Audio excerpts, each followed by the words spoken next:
Welcome to EPG Pathashala. EPG Pathashalaयां सर्वेभ्यः भवद्भ्यः हार्दं स्वागतं वदामः।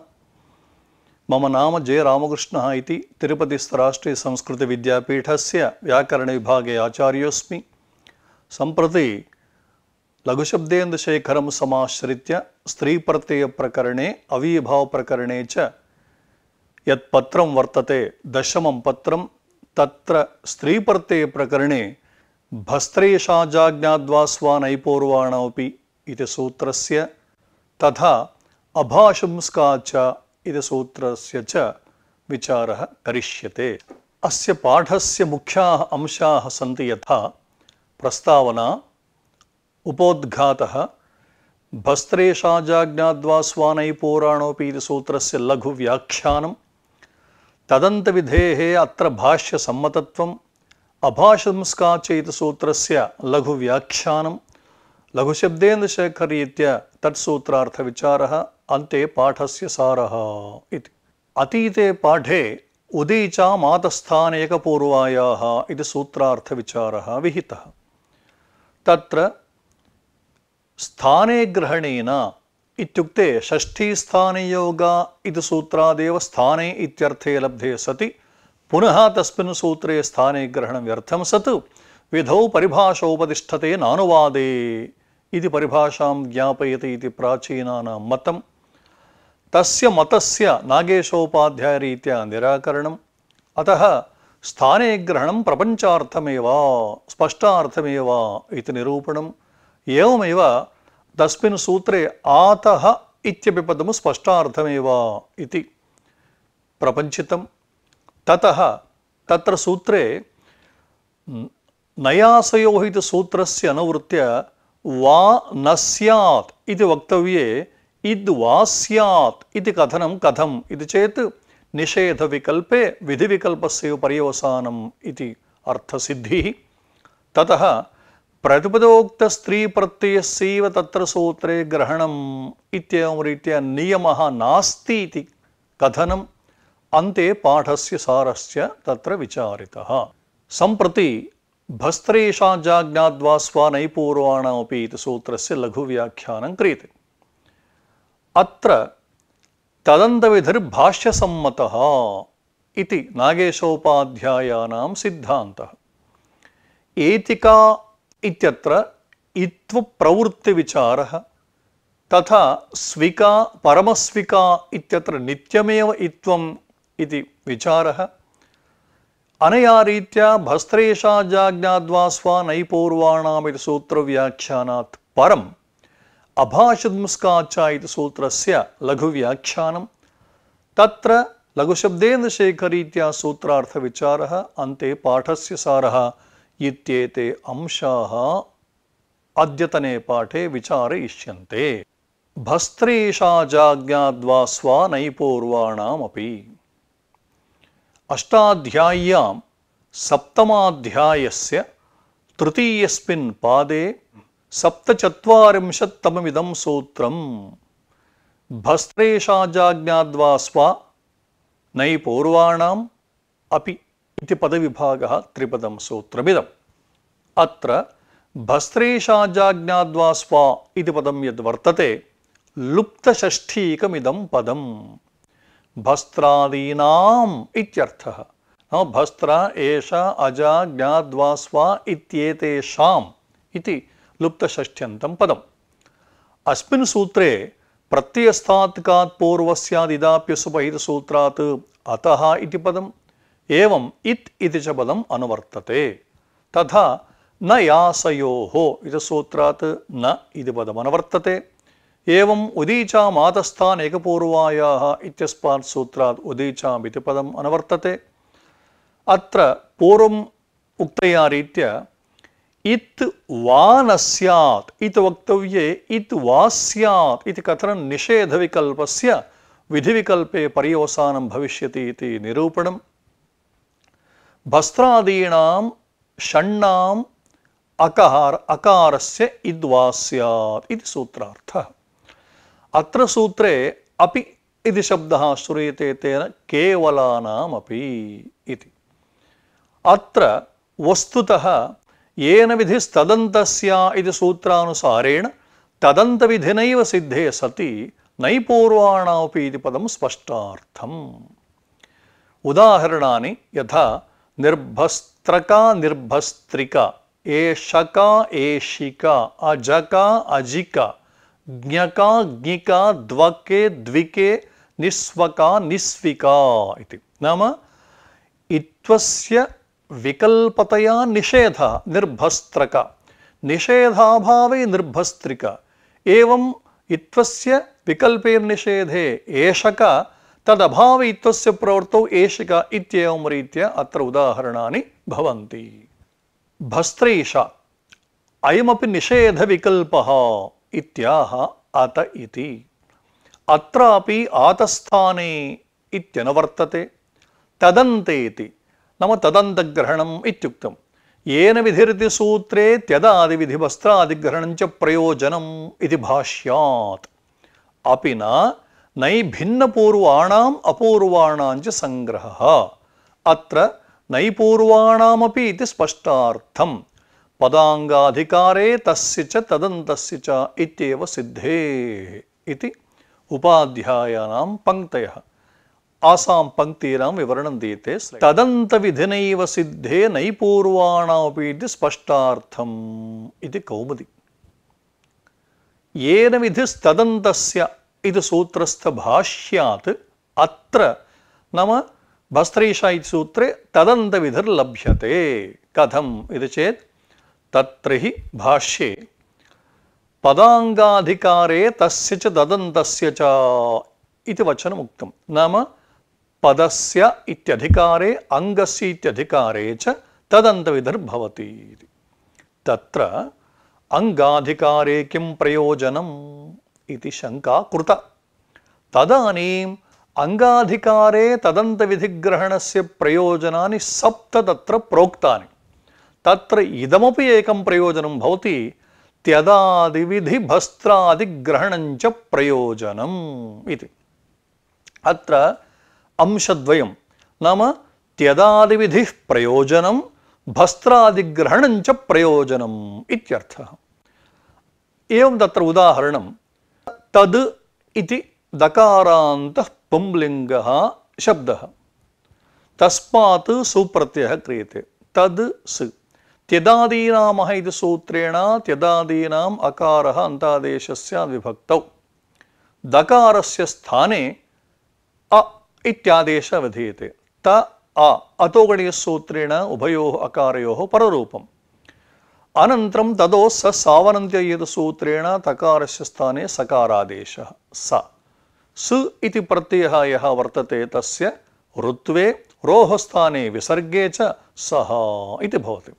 सम्प्रति त्यदादीनामः इति सूत्रेण त्यदादिगणपठितानां शब्दानां यथा अत्वं विहितम्, एवं तदन्तानामपि नाम त्यदाद्यन्तानामपि भवति इति अङ्गीकारात् तद् शब्दे इव अतितद् इति शब्देपि दकारस्य स्थाने अत्वं पूर्वोक्तरीत्या प्रक्रियायाम् अतिसः। एतावता सः इत्यत्र तद् शब्दे यथा अत्वं भवति अतितद् शब्देपि अत्वं भवति इति त्यदादि विधौ प्रयोजनमिदम् इति।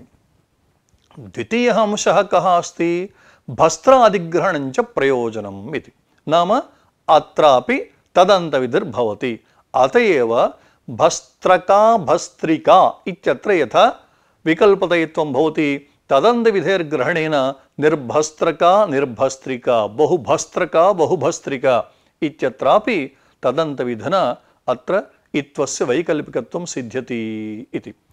एतद्भाष्यप्रामाण्येन तदन्तविधेः सिद्धत्वात् अतः भाष्यकारैः कण्ठतः प्रोक्तम्, उदाहरणानि अपि तत्र उक्तानि। अतः अस्मिन् सूत्रे केवलं तदन्तविधिग्रहणार्थं नैपूर्वाणामपि इत्युक्तं, किन्तु भाष्यप्रामाण्येन त्यदादिविधिवस्त्रादिग्रहणं च प्रयोजनम् इति येन विस्तन्तसूत्रोक्तभाष्यप्रामाण्येन नैपूर्वाणामपि इति अत्र स्पष्टार्थमेव। अनन्तरं भस्त्राग्रहणम् उपसर्जनार्थम् इति कौमुदी। उपसर्जनार्थमिति। एवञ्च अनुपसर्जने आदाचार्याणाम् इति आत्वं भवत्येव उपसर्जने अस्य चारितार्थ्येन बाधेमानाभावात् अन्यस्य तु इति कौमुदी अन्यस्य तु उत्तरसूत्रेण इति अन्यस्य इत्युक्ते अनुपसर्जनस्य तु उत्तरसूत्रेण नाम अभाषमुस्काच इति सूत्रं तेन तत्र इत्वं भवति इत्यर्थः। सम्प्रति शेखरकाराणां पङ्क्तीनाम् आशयः विवरीयते। भस्त्राग्रहणम् उपसर्जनार्थम् अन्यस्य तु उत्तरसूत्रेण सिद्धम् इति कौमुदीग्रन्थः। अनुपसर्जने तु नाम गङ्गाका इत्यादाविव वैकल्पिकम् आत्वं प्रवर्तते। नाम गङ्गाका इत्यत्र यथा आदाचार्याणामिति सूत्रेण आत्वं प्रवर्तते तद्वत् अत्र भस्त्राशब्दविषये अनुपसर्जनेपि आत्वं भवति। निर्भस्त्रिका इत्यादौ प्रकृतसूत्रस्य चरितार्थता अस्ति। अतः एवं स्थिते केषाञ्चिदाशयः कः इत्युक्ते आदाचार्याणाम् इति सूत्रेण प्राप्तस्य आत्वस्य इदं सूत्रं बाधकम् इति तन्न। कुतः इत्युक्ते निर्भस्त्रिका इत्यादिषु उदाहरणेषु इदं सूत्रं चरितार्थं। यदा चरितार्थं भवति आदाचार्याणाम् इत्यस्य तत्र बाधकत्वं नैव भवति इति। एवं स्थिते अन्यस्य तु इत्युक्तम् अन्यस्य कौमुद्याम् अन्यस्य नाम अनुपसर्जनस्य तु उत्तरसूत्रेण अर्थात् अभाषंस्काच इति सूत्रेण सिद्धं। किं सिद्धम्? इत्वं सिद्धम् इत्यर्थः। अनन्तरम् एतिका इत्यत्र शेखररीत्या इत्वविचारः करिष्यते। अन्तर्वर्तिनीमिति कौमुद्याम् अन्तर्वर्तिनीं विभक्तिमाश्रित्य इति वर्तते। तस्य इदानीं विवरणं शेखररीत्या न एतद् सु इति स्थिते अकचि कुरुते अकुरुते वा नैतत्पुरुषे अन्तरङ्गानपि इति न्यायेन त्यदाद्यत्वात् प्राक् सुपो लुकि ततः अकचि पुनर्विशिष्टात् सुपि त्यदाद्यत्वे टापि समासात् पूर्वोत्पन्न सुपः पर एव टाप् इति भावः।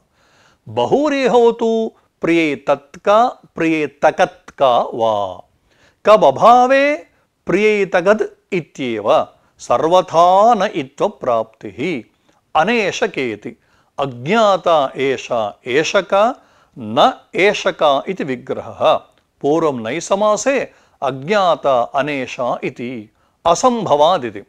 एषा द्वा इति निर्देशात् संज्ञोपसर्जनयोः अप्राप्तेरिति भावः इति नागेशोपाध्यायानां पङ्क्तयः क्रमेण अत्र विवरणं पश्यामः। एषा द्वा एतयोस्तु सपूर्वयोर्नेत्वम् अन्तर्वर्तिनीं विभक्तिमाश्रित्य असुपः इति प्रतिषेधात् इति कौमुदीग्रन्थः। अत्र अन्तर्वर्तिनीम् इति प्रतीकमादाय व्याख्यायते। अनेशका इत्यत्र प्रक्रिया आदौ प्रदर्श्यते। न सु एतदु सु इति स्थिते अव्यय सर्वनाम्नाम् अकच् प्राक्तेः इति सूत्रेण अकच् प्रत्ययः क्रियते। तत्र उक्तम् अकच् कृते वा अकृते वा इति भवतु अकचं कुर्मः। ततः किं भवति नाम आदावेव तत्र नैतत्पुरुषसमासः न क्रियते। न सु एतदु सु इति स्थिते अन्तरङ्गत्वात् आदौ अकच् प्रत्ययः क्रियते। नाम न सु एतकद् सु इति जातं। तदनन्तरं नय इति सूत्रे नैतत्पुरुषसमासः।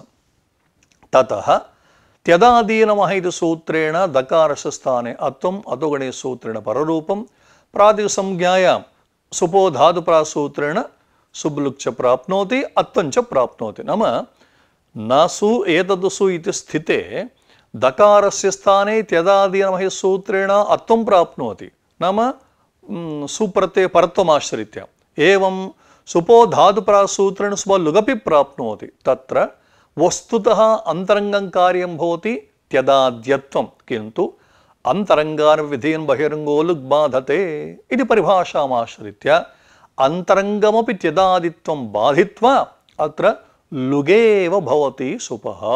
एतावत् किं जातं सम्प्रति सुपः लुकि सति न एतकद्। अनन्तरं तत्र त्यदादिनः सूत्रेण अत्वं भवति।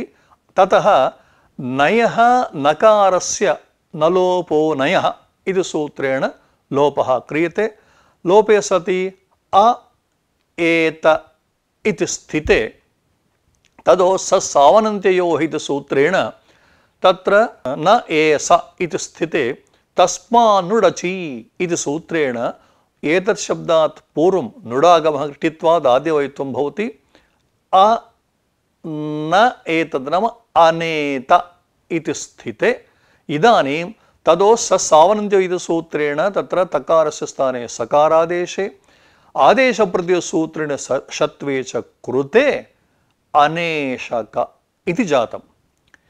इदानीं विशिष्टा सुप्रत्ययः अनेशकासु। अत्र त्यदाद्यत्वे टापि सुपः पर एव अयं टाप्। यदा टाप् प्रत्ययः कृतः त्यदाद्यं च कृतम् अयं टाप् सुपः पर एव इति हेतोः इत्थं न प्रवर्तते। तेन अनेशका इत्येव भवति, न तु इत्वघटितं रूपम्। अकजर्रः इति नाम स्वशब्दे इत्वस्य विचारः सम्प्रति क्रियते। एतावत् पर्यन्तम् एतिका इत्यत्र विचारः कृतः। अकजर्रः इति नाम आत्मीयवाचे स्वशब्दस्तु अकजर्रः इति कौमुदी। एवञ्च तदकारस्य आतस्थानिकत्व अभावः इति भावः। अर्थान्तरे त्विति आत्मज्ञातिधनेषु इत्यर्थः। स्वोज्ञातावात्मनि स्वन्त्रिष्वात्मीये स्वोस्त्रियान् धने इति कोशात् इति भावः। कप्रत्ययान्तत्वात् भवत् प्रत्युदाहरणम् इति। तत्र च न अन्तर्वर्ति विभक्त्या सुबः परत्वं केन व्यवधानादिति भावः। अयमाशयः स्वशब्दस्तु अनुपसर्जनम् आत्मीयवाची अकजरः इति मूलम्। एवञ्च अकचः अकारः न आकारस्थानिकः। यद्यपि अकच् प्रत्यये कृते सति अकारः श्रूयते, किन्तु अयम् अकारः आकारस्थानिकः नास्ति इति हेतोः। अर्थान्तरे नाम आत्मीयवाच विषये तु अकजरः। अर्थान्तरे इत्युक्ते आत्मा इत्यर्थे, ज्ञातिः इत्यर्थे, धनमित्यर्थे च स्वशब्दः न स्त्रीलिङ्गः। केवलम् आत्मीयः, आत्मीया, आत्मीयम् इति आत्मीये अर्थे एव स्वः, स्वा, स्वम् इति। अतएव अमरकोशे स्वो ज्ञातावात्मनि स्वं त्रिष्वात्मीये स्वो स्त्रियां धने। स्वः स्व इति शब्दः ज्ञातौ आत्मनि च वर्तते पुंलिङ्गे। स्वं त्रिषु लिङ्गेषु आत्मीये स्वः अस्त्रियां धने। धनमित्यर्थे तु स्त्रीलिङ्गे नास्ति इत्येवं रीत्या तत्र अमरकोशः वर्तते। संज्ञायाम् उपसर्जने च सर्वनामसंज्ञा न संज्ञोपसर्जने भूतासन सर्वादयः इत्युक्तत्वात् अत्र उपसर्जने वा संज्ञायां वा अकच् प्रत्ययः न प्रवर्तते। यदा अकच् नास्ति स्वार्थिकः क इति प्रत्ययः प्रवर्तते। तत्र नाम कप्रत्यये कृते सति अन्तर्वर्तिविभक्त्या न सुपः परत्वं नाम असुपः तत्र निषेधः न कुतः इत्युक्ते केन व्यवधानात् कप्रत्ययेन व्यवधानात्। कप्रत्यये अकच् प्रत्यये च को भेदः इत्युक्ते अकच् तु प्राक्टेः भवति इति हेतोः प्रातिपदिके अन्तर्भूतः भवति। कप्रत्ययस्तु परः भवति इति हेतोः इत्वं भवति, स्विका इति इत्वं भवति। अनन्तरम् अतएव स्विका परमस्विका इत्यत्र नित्यमेव इत्वम् इति। संज्ञापूरण्योश्च इति निषेधेन संज्ञायाः अपि भाषितुंस्कत्वबोधनेन संज्ञाभूते न अभाषितुंस्का च इत्यनेन सिद्धिः। आत्मीयत्वपुरस्कारेणैव संज्ञाकरणात् इति बोध्यम्। नित्यमेव इत्वम् इति कौमुदी। नित्यमेवेति तत्र हि अकचि कृते आतस्थानिकत्वाभाव इति भावः। एवम् अत्यन्तस्वार्थिककान्तेऽपि नित्यमेव इत्वम्। अकचः अत्यन्तस्वार्थिक अपवादत्वाभावात् निस्विकेति स्वस्याः निष्क्रान्ता इति विग्रहः उपसर्जन ह्रस्वः टाप् अज्ञातादौ कः इति। सम्प्रति अत्र नागेशोपाध्यायनम् आशयः निरूप्यते। अत्र प्रश्नः अस्ति, संज्ञाभूतः स्वशब्दः एतत् सूत्रस्य उदाहरणं भवितुं नार्हति। अभाषितपुंस्काच्च इति सूत्रेण तत्र इत्थं सिद्ध्यति इति। समाधानं, संज्ञापूरण्योश्च इति निषेधेन संज्ञायाः भाषितपुंस्कत्वेन अभाषितपुंस्कसूत्रं कुत्र प्रवर्तते इत्युक्ते यः शब्दः पुंसि नास्ति किन्तु संज्ञापूरण्योश्चेति तत्र पुंवद्भावनिषेधेन भाषितपुंस्कत्वेन तेन न इत्थम्। आत्मीयवाचिनि स्वशब्दे अकच् प्रत्यये कृते अयम् अकारः न आकारस्थानिकः, अतः अत्र नित्यमेव इत्थं भवति स्विका इति। अत्यन्तस्वार्थिक क प्रत्ययान्तेऽपि नित्यमेव इत्थं। स्त्रीप्रत्ययोत्पत्तेः प्रागेव सः उत्पद्यते, अतः तत्र आकारस्थानिकः अकारः नास्ति इति। एतावता आकारस्थानिकः अकारः अस्ति चेत् उदीचामातस्थानिकपूर्वयसूत्रेण वैकल्पिकवित्वं। यदा आकारस्थानिकः अकारः नास्ति तर्हि अस्य सूत्रस्य प्रवृत्या नित्यम् इत्थं तत्र भवति। अत्र प्रश्नः, कप्रत्ययस्य अपवादः अकच्, यतोहि का इति प्रत्ययस्तु प्रातिपदिकसामान्यात् प्रवर्तते, अकच् तु सर्वनामसंज्ञकानामेव, अतः तथा च सर्वनाम्नः कथं वा कः तत्र बाधकः भवति इति। समाधानम्, अकच् अत्यन्तस्वार्थिकस्य न अपवादः। भोः, अकच् प्रत्ययः कप्रत्ययस्य अपवादेव, किन्तु कप्रत्ययः द्विविधः वर्तते। अत्यन्तस्वार्थिकः कप्रत्ययः, केवलं स्वार्थिकः कप्रत्ययः इति। अयम् अकच् स्वार्थिकस्य कप्रत्ययस्य अपवादः भवति, अत्यन्तस्वार्थिकस्य कप्रत्ययस्य तु अपवादो नास्ति, अतः तत्रापि नित्यमेव इत्थं सिद्ध्यति। एवं स्थिते तत्र निस्विका स्वस्याः निष्क्रान्ता इत्यर्थे निरादयः क्रान्ताद्यर्थे पंचम्या इति वार्तिकेन प्रादिसमासः। नाम स्वा ङसि निर् इति स्थिते स्वस् पंचम्यन्तं निरादयः क्रान्ताद्यर्थे पंचम्या इति वार्तिकेन तत्र प्रादिसमासः भवति।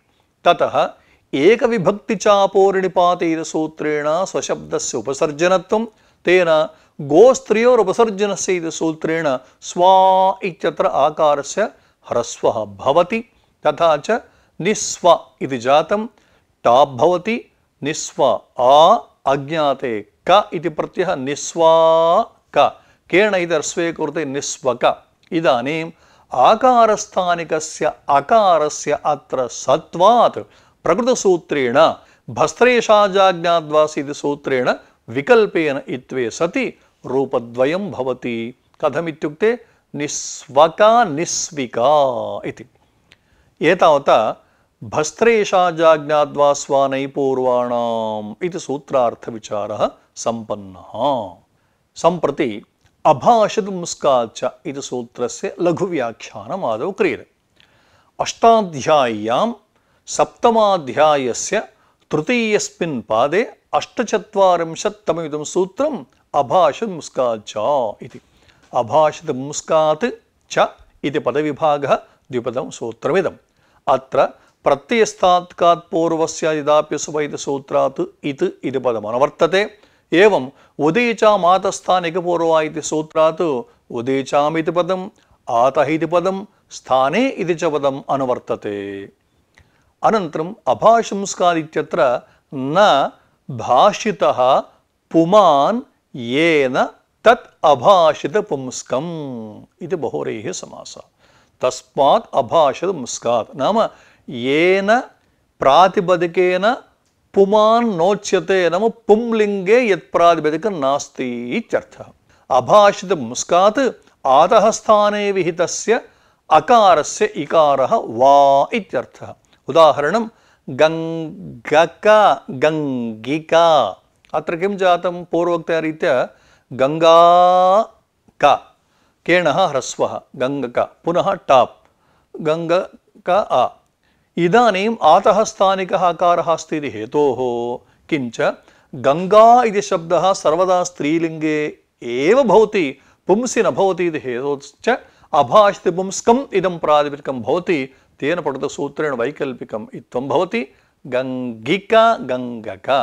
बहुव्रीहि समासः यत्र क्रियते तदानीं तु अन्यपदार्थप्राधान्यं भवति। अतः अन्यपदार्थः कदाचित् स्त्रियां वा पुंसि वा नपुंसके वा स्यात् इति हेतोः तत्र भाषमुस्कत्वं नैव भवति। तेन नित्यमेव इत्थं।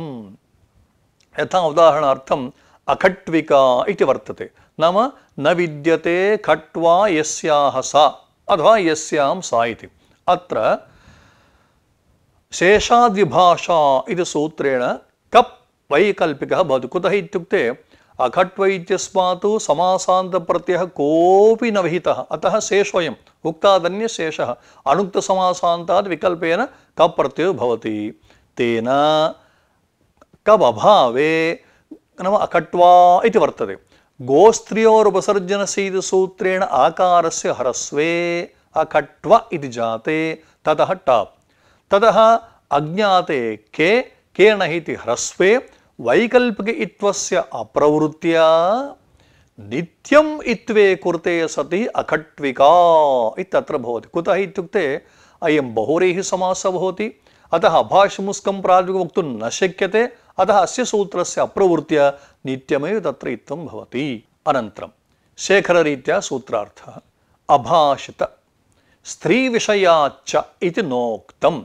स्त्री नपुंसक दाम शब्दात् टापि अज्ञाता दामा दामिका दामाका दामका इत्यसिद्ध्यापत्तेः विहितस्य इति व्याख्याने फलमाह बहुव्रीहिरिति।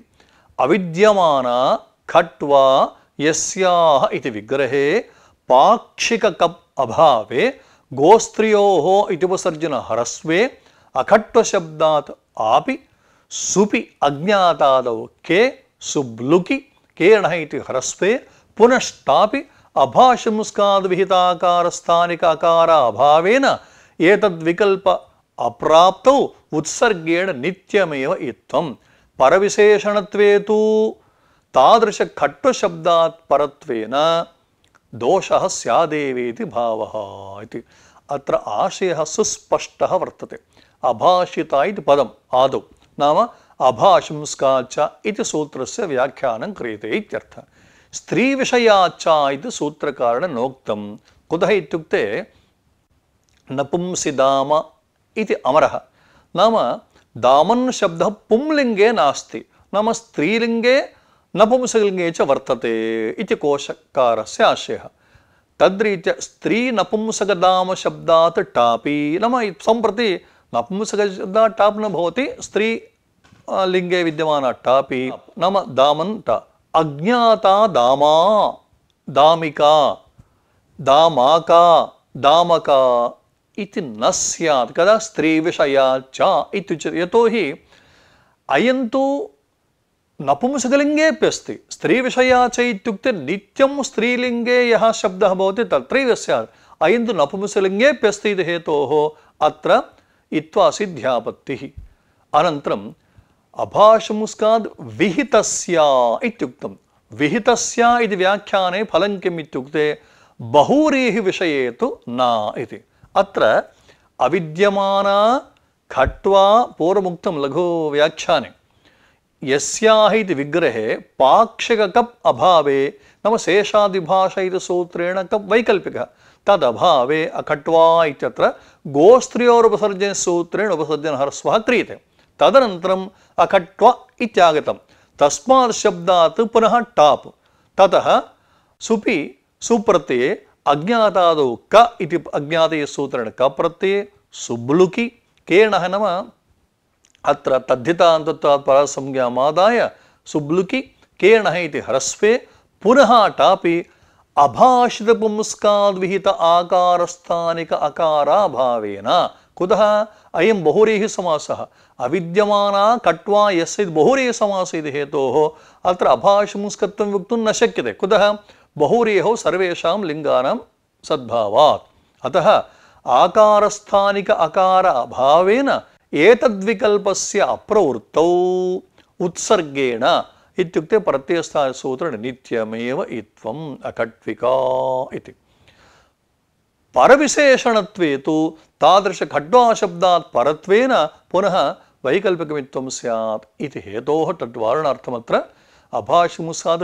विहितस्य इति विहितविशेषणं दत्तम् अनन्तरं सैशिके कपि तु विकल्प एव इति कौमुदी सैशिके कपि इति न खट्वा सु इत्यवस्थायां कपि सुब्लुकि प्रत्ययलक्षणेन भागद्वयस्य सुबन्तत्वात् समाससंज्ञा तदा समासान्ताः इति शास्त्रबलात् कबन्धस्यैव समासत्वेन उपसर्जन स्त्री प्रत्ययान्त समासरूप प्रातिपदिका भावात् गोस्त्र्योः इति ह्रस्वाभावे केणः इति ह्रस्वे न कपि इति निषिद्धे नाम तेन सूत्रेण ह्रस्वः प्राप्त न कपि इति निषिद्धे सति आपो अन्यतरस्याम् इति ह्रस्वः कपः प्राग्वर्तिनः खट्वशब्दात् परस्य आपः अभाषपुंस्काद् विहितत्वेन तत्स्थानिक अकारस्य अयं विकल्पः ह्रस्वाभावे तु अखट्वाका इति भावः नागेशोपाध्यायानाम् आशयः निरूप्यते अज्ञाताद्यर्थे अखट्वा शब्दात् क प्रत्ययः क्रियते अज्ञाते इति येन केनचित् सूत्रेण अखट्विका इति नित्यमेव इत्वम् इति प्रतिपादितं ततः सैशिके कपि तु विकल्प एव इति कौमुदी अत्र न सु खट्वा सु इति स्थिते समासात् प्रागेव शेषाद् विभाषणम् किमत्र समासः कर्तव्यो वा नो चेत् कप् प्रत्ययः कर्तव्यो वा इति चेत् समासात् प्रागेव कप् प्रत्ययः क्रियते ततः बहुव्रीहि समासः क्रियते तदनन्तरं प्रातिसंज्ञामाश्रित्य सुपो धात्परसूत्रेण सुब्लुकी प्रत्ययलक्षणेन भागद्वयस्यापि सुबन्धत्वं नाम नै अपि सुबन्तः भवति एवं खट्व इति सुबन्तः भवति इति हेतोः कबन्ते एव समासः तत्र भवति स्त्रीप्रत्ययान्ते समासः भावः तेन स्त्रीप्रत्ययान्तस्य अप्रातिपदिकत्वात् गोस्त्र्योरुपसर्जने सूत्रेण ह्रस्वः नै भवति यतोहि अन्ते कप् यदा कृतः स्त्रीप्रत्ययः अन्ते नास्ति अतः गोस्त्र्योरुपसर्जने सूत्रेण ह्रस्वः वक्तुं न शक्यते भवतु केण इति सूत्रेण ह्रस्वं वदामः इत्युक्ते न कपि इति निषेधः वर्तते कपि परतः ह्रस्वो नास्ति इति अतः ह्रस्वस्तु भवति कथम् इत्युक्ते आपो अन्यतरस्याम् इति ह्रस्वः विकल्पेन भवति अत्र टाप् भाषितपुंस्काद् विहितः इति तत्स्थानिकस्य अकारस्य विकल्पेन इत्थम् अनेन सूत्रेण क्रियते आपोनितरस्यां सूत्रेण ह्रस्व अभावपक्षे अखट्वाका एतावता अखट्विका अखट्वका अखट्वाका इति अनया रीत्या अत्र अभाषपुंस्काद्य सूत्रव्याख्यानं सम्पन्नम् इदानीं संग्रहेण वयम् आलोचयामः आदौ भस्त्रेषाजाज्ञाद्वास्वा नैपूर्णमपि सूत्रस्य लघुव्याख्यानं कृतम् अत्र सूत्रे तदन्तविधिः येन विधिस्तदन्तस्य इति सूत्रभाष्यसम्मतः इति निरूपितम् एतिका इत्यत्र इत्थविचारः कृतः एवं स्वशब्देपि इत्थविचारः सम्पन्नः निस्विका निस्वका इति वैकल्पिकमित्वं तत्र स्वशब्दे ततः अनया रीत्या भस्त्रेषा इत्यादि सूत्रस्य व्याख्यानात् परम् अभाषपुंस्काच्च इति सूत्रस्य लघुव्याख्यानं कृतं तत्र लघुशब्देन्दुशेखररीत्या विचारः सम्पन्नः सैशिके कपि तु विकल्प एव इति अखट्विका इत्यत्र वैकल्पिकत्व इत्थविचारः एवमाद्याः अंशाः अस्मिन् पाठे विस्तरेण चर्चिताः इति शम्।